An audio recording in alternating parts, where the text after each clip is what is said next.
Welcome to Morning Bytes. This is a fun group. This is Morning Bytes with Stu, Jason, and Violet, and we have special guests this time. And actually, we had a switch up. So we have Betty Coleman here, the wonderful queen of cyber herself from Arctic Wolf, Steve Transky, wonderful breach counsel from Thompson Hine. And of course, we're going to talk about a bunch of the news that's happening. I feel like it's a lot more law these days than tech right now. But just the caveats to start. We are not representing our companies. All of these thoughts and knowledge that we talk about is our own opinions and not that of our organizations that we represent. So we won't even reference them, and we won't even have any spiel about our companies. This is pure news and pure brainstorming from the experts in the field. We will answer questions. So if you actually participants, speakers, if you actually look at the chat on the right hand side bottom, you can click that and we can actually see when you comment, and that's fun too, because sometimes we get in debates with someone like Sean Melito or Spencer from McDonald Hopkins. So let's start off. Stu, do you want to start off, or Jason? I'm happy to start. Okay. So because you said we didn't have enough tech, so I'm going to start with something tech. So I was reading this really interesting paper, and I say interesting paper, and it makes me sound really nerdy, which I am, but it was around is the use of LLMs making us less creative?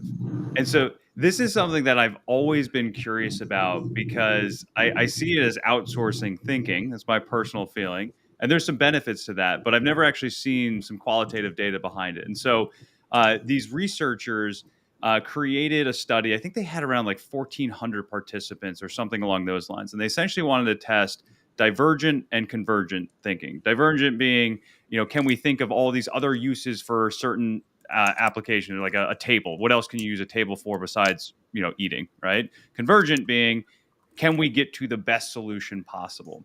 And so they did this really interesting study where they first had it where you would have some assistance. 33% would have assistance from an LLM, which would give them the answers.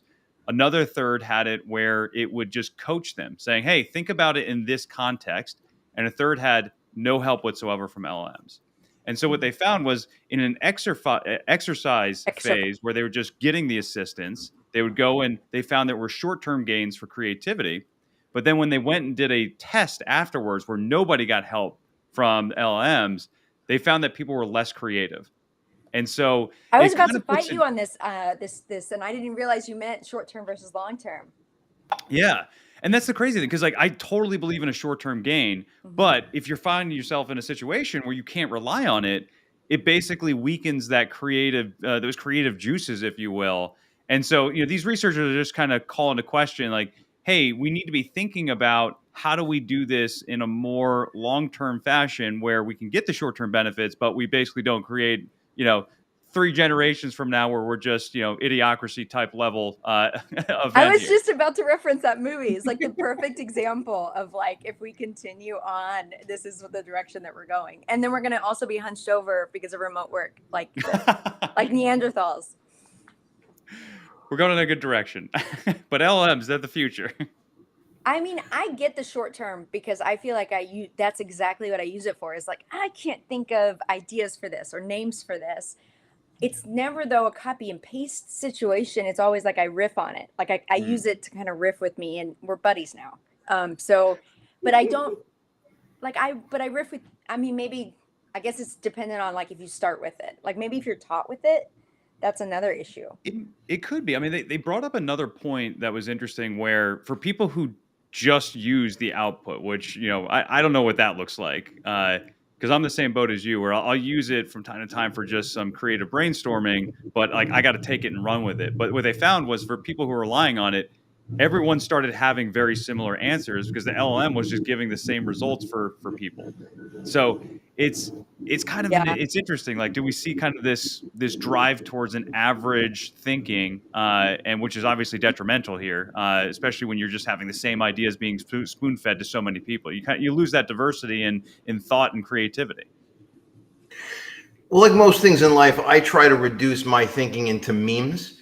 And on this subject, I came across the greatest meme, and I think it's very applicable here, which is, it was just one of those quotation memes, but it just said, I was really hoping AI was going to help automate doing my laundry and my dishes so I had more time to paint, not automate my painting so I had more time to do my laundry and my dishes.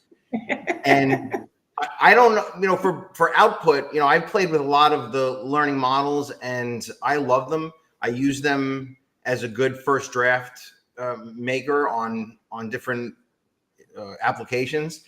I've tried the AI art. I think it's a lot of fun. I have zero artistic ability. I have a lot of good ideas, but I can't make my hands do them.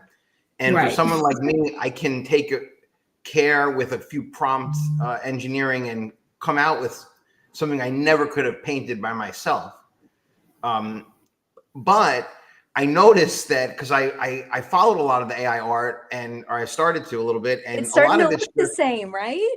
Yeah, it's just people saying, "Oh, paint me a beautiful couple in a garden in the style of Da Vinci," and then it creates this thing, but it's just the style of something else that pre-existed. And so, is it it's really like even in the art world, it's really just making something that pre-existed by mixing and matching different data elements, which is what all learning models are really doing in the first instance. So even in the art, you can see it. If you look closely, you can see it, but it does have that application of someone with no artistic ability, and I can create art.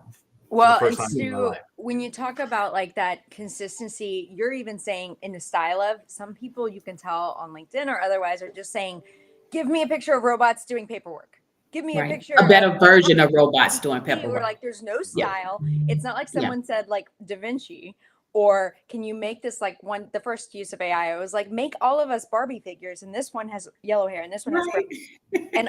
and I would get so frustrated because it would all turn up the blonde hair Barbie.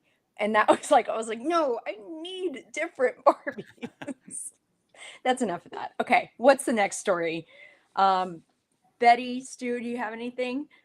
Steve, you want to go with SEC? Sure, happy to. Defer to Stu. He looks like he's ready to go. He does, Steve. Yeah. Yep. That's just the face I make when I'm interested. Sure. Yeah, no, I was going to point out that the FTC, the Federal Trade Commission, concluded its investigation into an event that started over 10 years ago, which is the Marriott event. And I don't get into the details. This does not have nothing to do with Marriott. But, everyone knows there were sort of a series of Marriott-related events beginning in 2014. And the FTC did a very lengthy investigation. It's been 10 years. They identified numerous deficiencies in their fighting. This is a public document. This is no secrets here. You could just look it up. But what I thought was really interesting was what was in the requirements in the settlement agreement, the things that they're requiring the subject of the settlement agreement to do in the future. The subjects are prohibited from misrepresenting any of their data security policies, which they shouldn't be doing in the first place. I have a little checklist here. Would you call it overreach, or are you saying just more detail and recommendations? So this is what, as part of let me back up. So when a regulatory agency does an investigation into a data privacy event, at the end of it, there's usually some sort of an agreement to not bring charges or to bring proceedings against the subject. And usually that requires the subject to do something. Maybe it's to pay a fine. Maybe it's to take some sort of other actions. And in this instance, there were some things that the hotel was required to do as a part of the settlement agreement. And I just thought it was interesting to extrapolate out what these things are, because at their core, my observation is that the requirements are things that really businesses should be doing typically across the board. This is just conventional data privacy advice. Don't misrepresent your data security policies. Right. Retain information only as long as necessary. Make sure you have a robust program written down. Yes. Do independent assessments on that program. Allow consumers access to their information that you're storing on them. Allow them to have an easy way to delete the data that you're storing on them. These are things that are part of baseline data privacy policies or cybersecurity policies. Especially if you're a global organization like Marriott. Yeah. Yeah. Stu, I feel a webinar coming on with all of those steps you gave. I feel a webinar. I feel something boiling for 2025. I can bring it. I can bring it. I know you got it. It's called like, don't forget common sense by Stu Penensky. Right. Some kind of like base level, get your head out of the ground. I think you need to do kind of like a common sense regroup, Stu, because you broke it down pretty well. I agree. Then, you did. Stu, how much of it, so the FTC routinely publishes guidance for like small businesses on best practices. Do they just simply copy and paste that into this consent decree? Oh, that's interesting. No, I think it's a little bit more extensive, but it applies to this specific situation. But it is, I guess my point was, when you just take it at its core, it's just sound advice. Like if I was just trying to figure out what advice do I give to my client or to my, to someone else about what to do here, that would be a good place to start. Look at the consent decree. It's a public document. Look at what they're asking them to do in the future. That's where you should start. That's the list. Yeah. I think the challenge is it's not where you need to start. It's where you end, right? Or where you're at in the journey. Because the challenge that I see, and I subscribe to all the advice that you're saying. The challenge that I see, especially for larger organizations, is how do you actually implement that in an organization, whether like from a small organization all the way up to a large one. And so I always pause there when some of these I don't know what the right phrase is, rulings or whatever, you're going to have to teach me that, come out here. But it's always through the lens of, hey, you should have done better. And the answer is always like, yeah, you're absolutely right. But also what's realistic based on the company. And so this is like the ever the ever present challenge of security is we can have all the best advice in the world. That's the easy part, right? The hard part is how do you actually implement that in an organization and keep to it, right? Like the drift in security is insane. And like that's where I think organizations need to lean into that more, is get the good advice to start with, but also at the same time, put a program in place that's going to increase the odds of you not drifting too far away from that. I think you've been saying program, like the that cyber word. drift. I was just going to say, even you saying program, if you're starting a company and you're like, oh, let's start a program, like who's going to lead it? Who's going to write words down? What does a program mean to your organization? So I feel like people get caught up too, and they're vague enough that the people who know what's supposed to be in there know, but the people that don't know how to start have a hard time starting. Well, I'll add to that, and I'd love to hear Stransky's view on this also. I've noticed that when there's guidance documents from authorities or reliable sources, like even the ABA's guidance, they stay away from means and methods. They say, look, that's on you. Your organization, we don't know what's behind the scenes. How you get to this standard, that's on you. But getting to that standard is what's required. And it is what's commercially viable for you. If you take the law firm case, it's a small mom, husband and wife divorce law firm downtown is not going to have the same ability to invest in cybersecurity as some, global international law firm. So the means and methods no authority is going to actually go there because it just causes too much controversy. But it's the fact that there is a standard. You have to have it, you have to know it, and you have to try to achieve it. And the means and methods are on you. Yeah. I actually think that's a really good segue into the SEC's enforcement actions, which I think we could link to the story there, because this is the solar winds, right, is the gift that keeps giving, just like the Marriott Starwood is the gift that keeps giving to enforcement lawyers in the IR sector. So you may have seen right there where SEC brought 4 different enforcement actions, 4 different companies, and a total about $7 million in fines. One company for, I think it was $4 million, and then $1 million each for the other 3, related to their disclosures, or what the SEC referred to as their negligently minimizing the impact of the SolarWinds cyber incident on their business operations through public disclosures. The SEC, though, did go out of the way and clarify that none of the companies, none of the respondents here admitted to any wrongdoing whatsoever, that it was that they fully cooperated in the investigation. And unlike Stu, right, it wasn't a 10-year long investigation. This one was only 3 or 4, right? A shorter investigation that only lasted 3 or 4 years. So I think the key takeaways here, right? SEC looking at the public disclosures that these companies made regarding SolarWinds. So they focused on the content, right, of the disclosures that these companies made.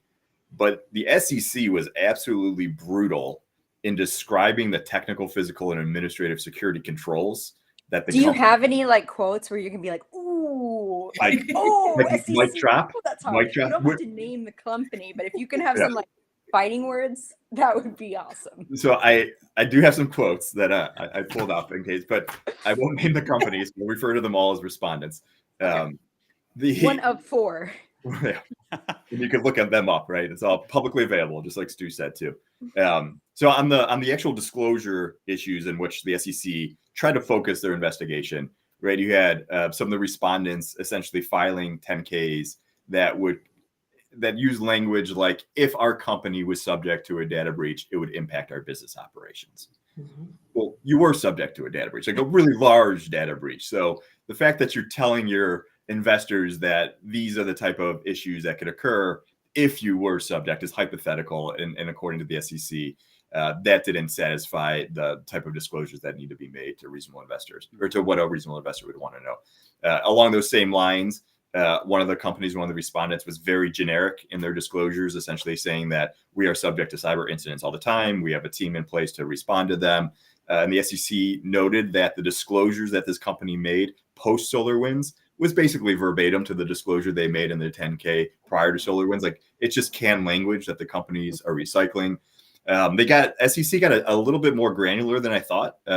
One of the companies disclosed that they were subject to a cybersecurity incident, and the SEC indicated that the company should have disclosed that it was SolarWinds, that it was a nation state actor that was actually responsible for it, to highlight the potential vulnerabilities to this company regarding foreign states in cybersecurity, which I thought was interesting. Like a global impact, like basically saying this wasn't just any old cyber incident. Right. It's like a global impact that affected a lot of people, or that, and they're a target of nation state actors, right? It's not just an insider material issue. Yeah.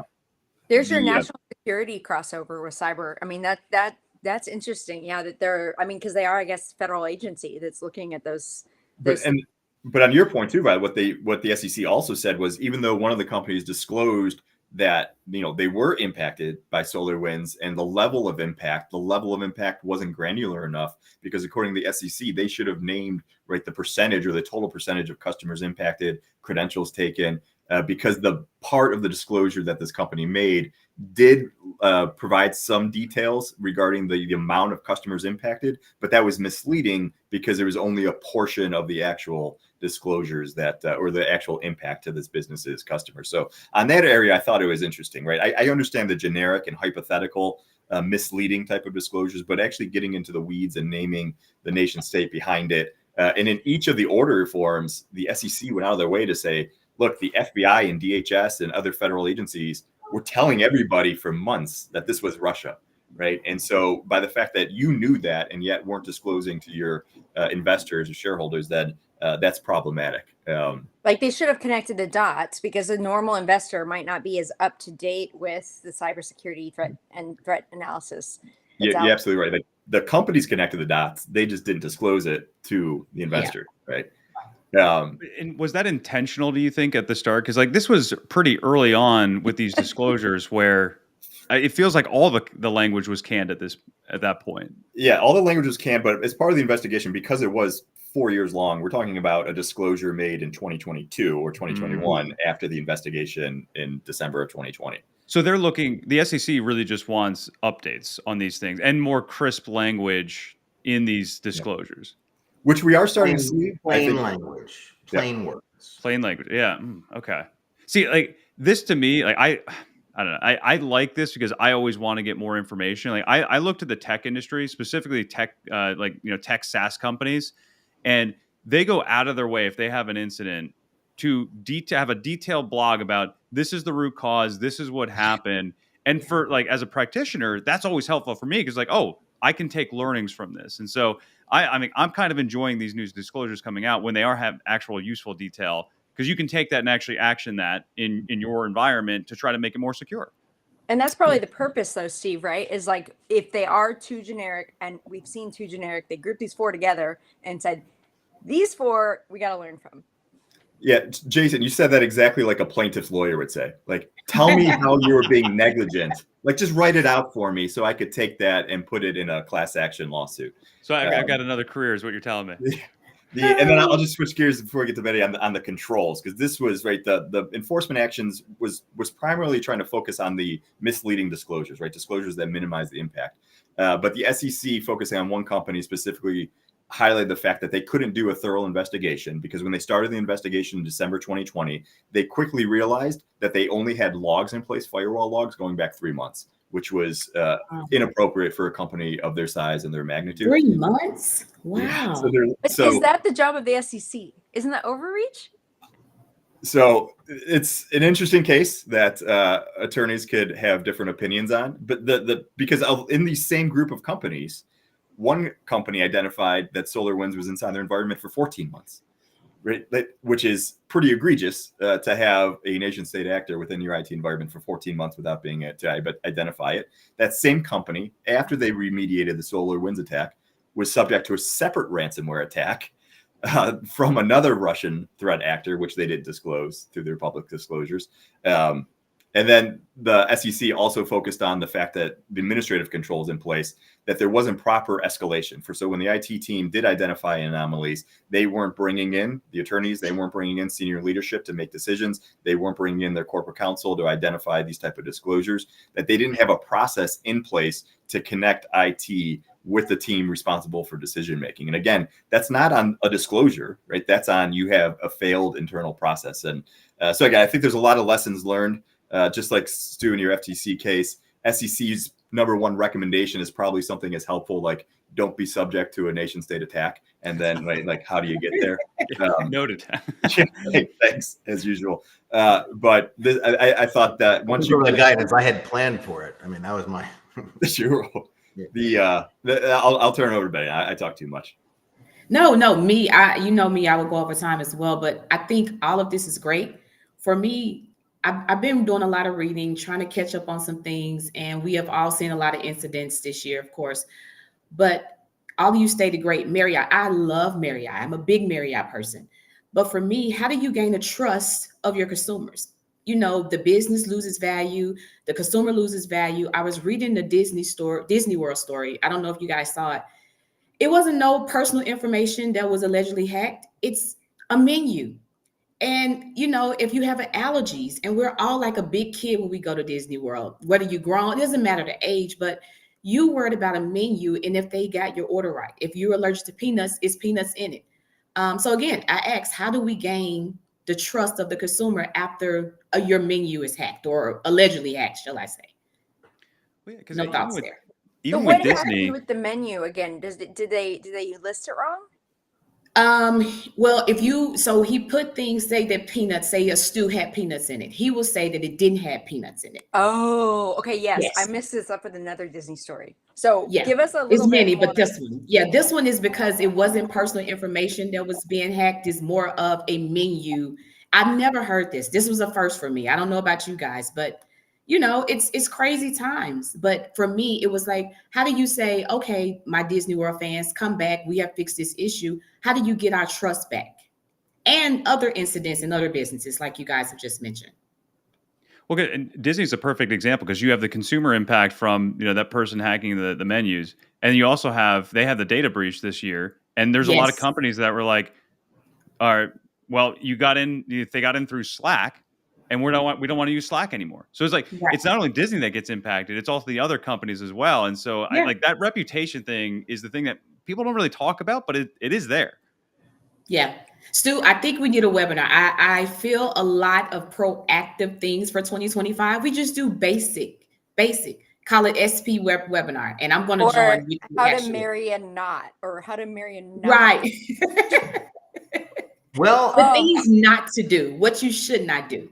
The three I basics. hope you appreciate this response. I mean, you should have a plan. If you're an organization, you know that it's possible that something's going to get hacked one day. It's not, today's a perfect day to write down, what would you say if you learned today that this information was stolen? Or what would you say if one of your employees' business emails was compromised?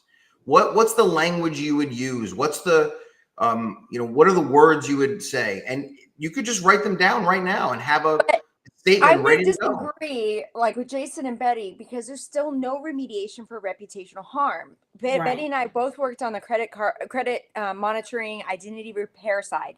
She was way better at it than I was, but we saw that even credit monitoring doesn't match the harm. Identity repair doesn't always match the harm. No. I've always thought if someone could come up with a reputational harm cure, like some product that could go with reputational harm, I still don't think that exists. Do you, Betty? No, it doesn't. And you talking to someone that lived and breathed a breach, like lived and breathed it. But again, you learn from it. But what is the trust? And it's hard to gain people trust back. It doesn't matter who it is. Yeah. And you can have a plan of words, is what I'm saying, Stu. You can have that plan of words, but there is not the actions.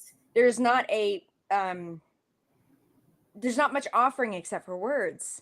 Well, what I always say is when you're on the wrong side of this, the consumers, your stakeholders are going to judge you by your competency and your transparency. And perfection is not the expectation. So things are always going to happen. And I think I slightly disagree with what I'm hearing from the ladies, because I think you can restore your reputation having to do with cybersecurity or data privacy on most events. I mean, if it's some of the stories that Steve said, I mean, it's going to take a little longer, maybe a little bit more work. But if it's just your run-of-the-mill business email compromise and maybe some data wasn't where it should be, and you have to do a data breach, for most of our clients, we can help them with their reputational issues with a lot of confidence. Obviously, the larger the brand recognition, the more complicated that question becomes. Well, I think our experience, and the thing I always go back to, is Ashley Madison. There's some boxes of Pandora's box that cannot be closed. That's more of what I'm referring to. I mean, doesn't Ashley Madison? Not every company is going to be an Ashley Madison, right? Well, so I think but this Disney one is like close to, how do I trust a menu anymore? It could get exactly. I think it's a valid point, but not having a plan and not saying anything, I think, is worse. So, I mean, I include marketing in my incident response plan for this very reason. Is what would we have to say? For me, it's more about what are the things not to do and not to say. Like, don't do the Target thing of updating people 15 different times and nobody knows what's true. And so, like, I think those are important, but it's more about mitigating damage than it is preventing and restoring, in my mind. Like, the damage is going to happen no matter what. It's just like, how can you try to get ahead of it as much as you can? Well, we're right at 30 minutes, but I want to turn it over to Steve, because he had the best advice today with just don't say it, Steve. And also, we'll be back next month at the beginning of the month. But Steve, what is the advice we should just? According to the SEC, the FTC, probably DHS, just don't get hacked. Sounds just good. Where will my business go? What do I do for a job, Steve? What do I do for a job if they don't get hacked? Let's talk about that. Yeah. we got to keep Betty in business. All right. So have a good weekend. Thank you, everyone. We'll talk to you next